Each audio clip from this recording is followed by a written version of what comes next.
it is the Indian Academy of Pediatrics is delivering to their member. Just Basuraj is sitting as just as a president, that's it. It is me, I removed from the system. That's the more important thing. So we started working every day. You know, first day itself we rolled out and most of the time we used to talk about the module.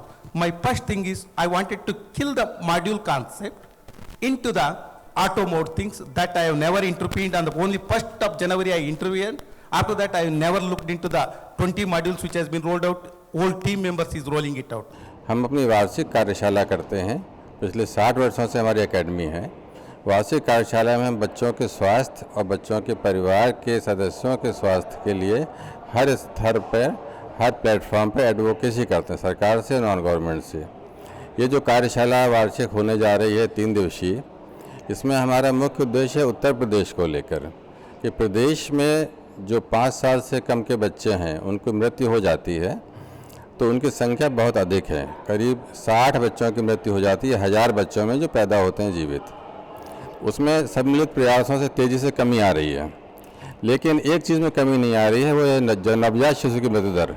जो नवजात शिशु कहलाता है 28 दिन, यानी कि 1000 बच्चे पैदा होते हैं तो 30 नवजात शिशु 28 दिन के पहले ही मृत्यु को प्राप्त हो जाते हैं, यानी कि हम 970 बच्चों को बचा पाते हैं। हमारा लक्ष्य है देश में कि हम इसमें से 988 बच्चों को बचा सकें जो पैदा होते हैं, 1000 बच्चे जीवित पैदा होते हैं। तो जो 30 की दर है इसका लक्ष्य 12 है कि इन बच्चों को हम लोग कैसे बचाएं। तो इस पर ज़्यादा चर्चा कार्यशाला है कि माँ का न्यूट्रिशन ठीक हो, एंटीनेटल चेकअप हो, जब गर्भावस्था में डिलीवरी की बात आए तो इंस्टीट्यूशन में हो, अस्पताल में बच्चा पैदा हो, बच्चा पैदा होने के वक्त एक बर्थ अटेंडेंट हो जो बच्चे को पहली सांस देने में सहायता कर सके, बच्चे को पहले घंटे में माँ के दूध से लगाया जाए। तो इतना करने से काफ़ी कुछ नवजात शिशु की मृत्यु दर कम हो सकती है।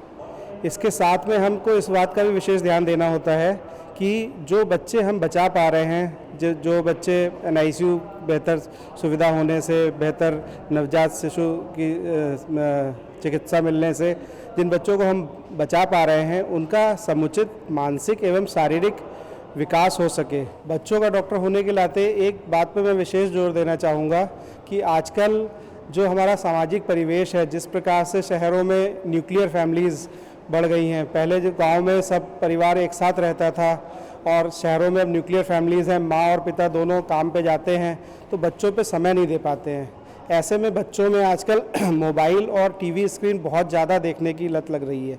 तो ये एक बहुत ही एक विकराल समस्या के रूप में उत्पन्न हो रही है। आज हम देख रहे हैं कि एक हर 69 बच्चों में से एक बच्चे में ऑटिज्म की समस्या है और इसका बहुत बड़ा कारण है मोबाइल का बहुत अत्यधिक उपयोग। इंडियन एकेडमी ऑफ पीडियाट्रिक्स की जबकि क्लियर कट एक रिकमेंडेशन है जिसमें ये बताया गया है कि 2 साल से कम के उम्र में बच्चों को कोई भी मोबाइल, किसी भी प्रकार की मोबाइल स्क्रीन का उपयोग नहीं करना है, ना उसको टीवी दिखाना है ना उसको मोबाइल दिखाना है। और 2 साल के बाद के भी बच्चों में मैक्सिमम आप 2 घंटे तक आप टीवी या मोबाइल दिखा सकते हैं और वो भी एक शेयर्ड वॉचिंग होनी चाहिए। जैसे पुराने समय में आप लोग टीवी देखते थे तो टीवी में माता पिता परिवार के सब लोग साथ में बैठ के देखते थे और उस कार्यक्रम के ऊपर डिस्कशन होता था। आजकल क्या हो गया, मोबाइल सामने आ गया है और सिर्फ बच्चा मोबाइल में ही देखता रहता है और उसका जो आसपास के लोगों से इंटरेक्शन है वो बहुत ख़त्म हो गया है। तो मुख्य तौर पे हमें इस चीज़ का बहुत ध्यान देना है कि हमको बच्चे के साथ एक्टिव रहना है, बच्चे के साथ एंगेज होना है, ना कि बच्चे को एक मोबाइल देके छोड़ देना है कि भाई आप उसमें मस्त रहिए। अहम मुद्दा एनीमिया होगा। हम लोग को मालूम है 2018 से गवर्नमेंट ऑफ इंडिया एनीमिया मुक्त भारत का कॉल दिया था पूरा देश में। उसी का हिसाब से इंडियन एकेडमी ऑफ पीडियाट्रिक्स इसी साल पूरा देश में हर जगह anaemia screening, free anaemia screening हम लोग का मेंबर्स लोग चाइल्ड स्पेशलिस्ट कर रहे हैं अपना चेंबर में, हॉस्पिटल में, कैंप में, गांव में।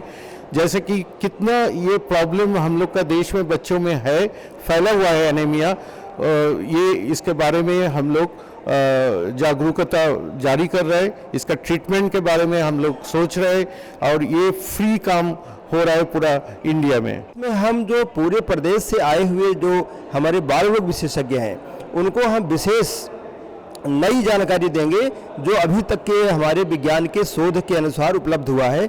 हम उनको बताना चाहेंगे कि नया क्या हुआ है और इस नई जानकारी का उपयोग हम कैसे करें कि हमारे बच्चों में ज़्यादा से ज़्यादा उनके स्वास्थ्य की देखभाल हो सके। But overall the main thing is the female literacy ज़्यादा होने का है